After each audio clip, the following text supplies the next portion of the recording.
Mark Heathcliffe. Mark Heathcliffe is a paranoid teenager turned tragic symbol of spiritual annihilation. Let's get one thing straight. Mark didn't lose his mind. He watched it rot from the inside while angels wore his face and demons asked him politely to die.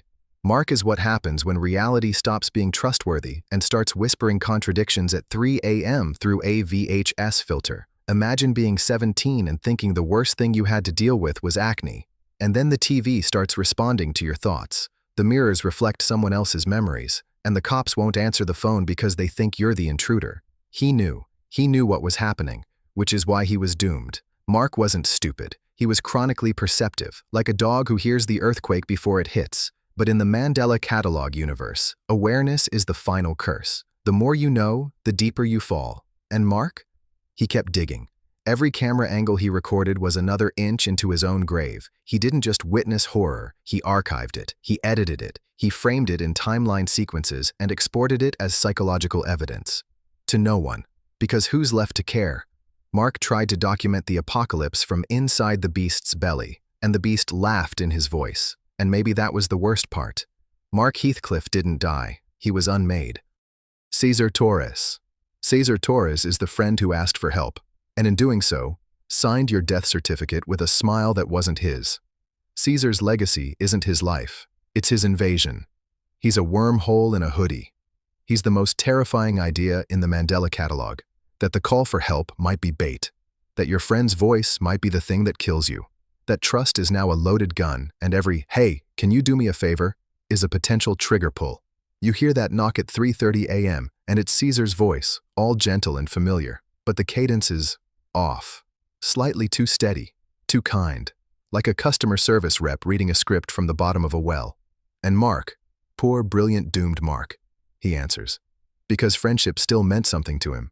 Because the Mandela Catalogue is cruel enough to weaponize your loyalty. Caesar isn't the villain. He's the vehicle.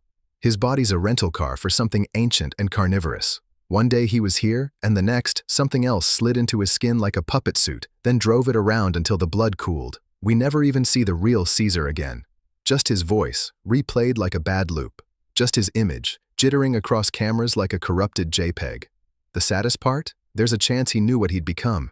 Imagine being trapped inside yourself, forced to watch your own betrayal. Caesar didn't knock on that door. Something else did, wearing his grin. Evelyn Miller. Evelyn Miller is the exact moment when grief curdles into theological terror. Her story is short, clinical, a police report wrapped in static. But between the lines, there's a woman unraveling. Evelyn is what's left after God doesn't answer, and the devil sends a substitute. Her child dies. That's already enough to shatter most people. But Evelyn, she hears a voice, a suggestion, a promise. And you know how that ends in this world. Wrong. Wrong shape. Wrong voice. Wrong everything. Evelyn doesn't just get haunted. She invites it in. Because when your soul is cracked wide open by grief, even a monster's lullaby can sound like comfort. There's a cruel elegance to how the Mandela Catalogue handles her. No jump scare, no screaming. Just resignation. A calm surrender. As if Evelyn's not even surprised that the devil sent her a hallucination in her dead child's voice. As if she expected it. That's the true horror, not the alternate, the acceptance of it. She's a portrait of psychological collapse drawn in graphite and static hiss. Her pain doesn't scream, it whispers, and the universe whispers back with teeth. Evelyn didn't go mad. She just listened too closely to the wrong kind of angel. Sarah Heathcliffe. Sarah Heathcliffe is a ghost who forgot she died. Living in a house where the mirrors lie more than the people. Sarah's story isn't told, it's implied. She's Mark's sister maybe, or cousin, or a girl caught in the gravitational pull of someone else's doom. The Mandela Catalogue doesn't offer clarity, only static and suggestions. But what we do know is that Sarah's entire existence feels like a closed room with a VHS tape playing something you shouldn't have watched. Her scenes hit like repressed memories, distant, distorted, and fundamentally wrong. She speaks like someone who knows she's on borrowed time. Her house is quiet in that heavy, cursed way, like silence is actively pressing against the walls, and you can feel it. Something's behind her, always behind her, wearing her mother's voice and her brother's face. Sarah isn't a victim of the alternates. She's a hostage. The difference is subtle but devastating. A victim gets attacked, a hostage gets kept, watched, mocked, maybe used, maybe replaced, maybe all of the above. And there's a moment, one frame, One glance, where it looks like she knows, where her eyes lock on the camera, and it feels like she's looking at you, not the person filming. As if she knows this isn't real, as if she knows she isn't real anymore.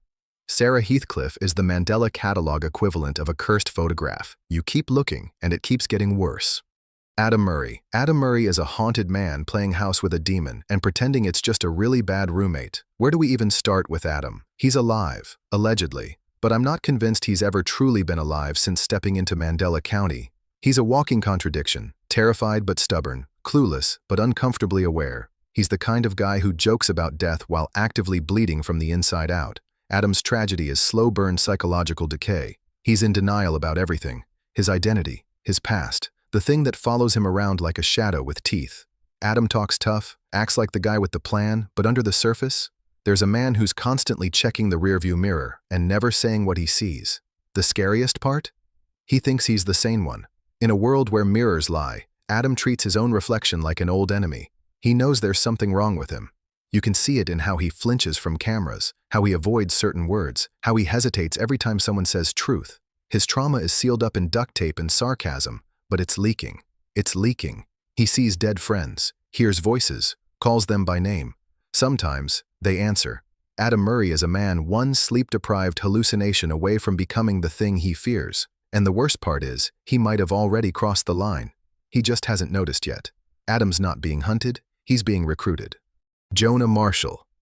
Jonah Marshall is the best friend you lose to the dark, but not all at once. He was funny, wasn't he? That's what makes it hurt.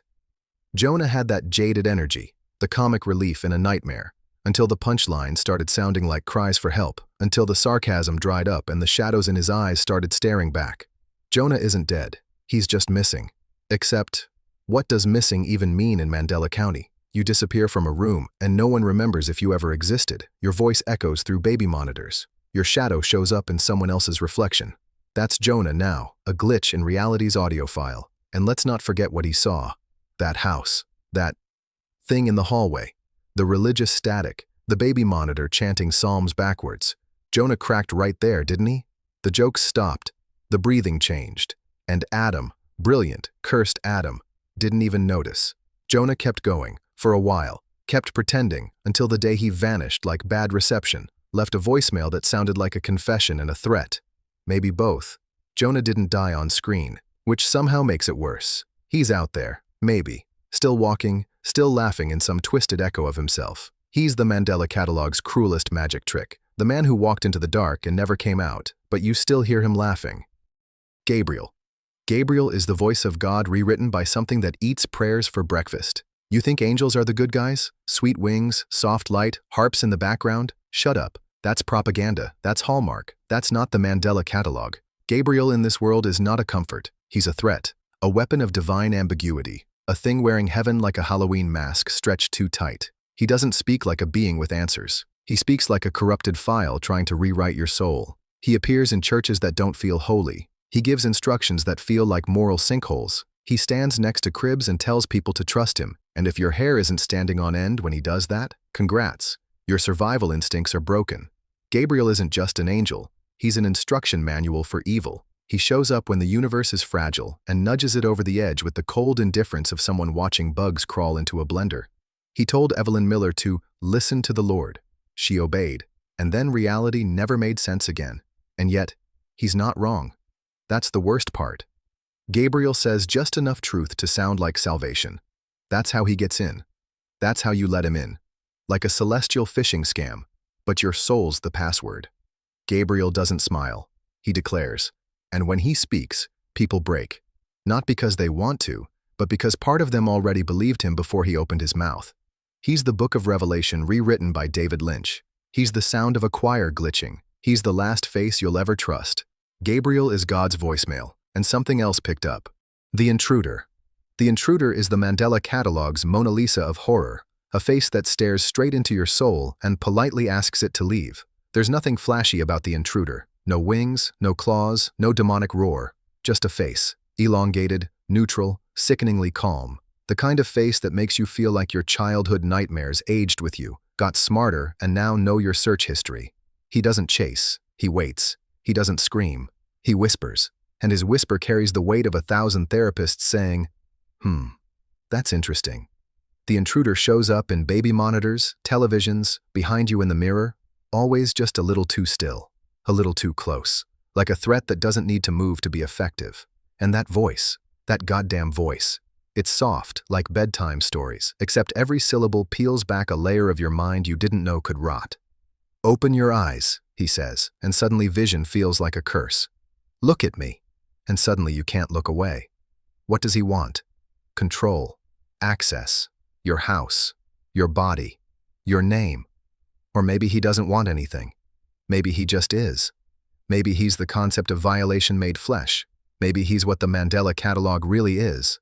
The erosion of safety dressed in human skin. There's a reason he's the most iconic face in this world. Because the intruder is what fear looks like when it puts on a mask of nothing. No rage, no hunger, just intent. He's not hunting you. He's inviting you. And the worst part? Part of you wants to go.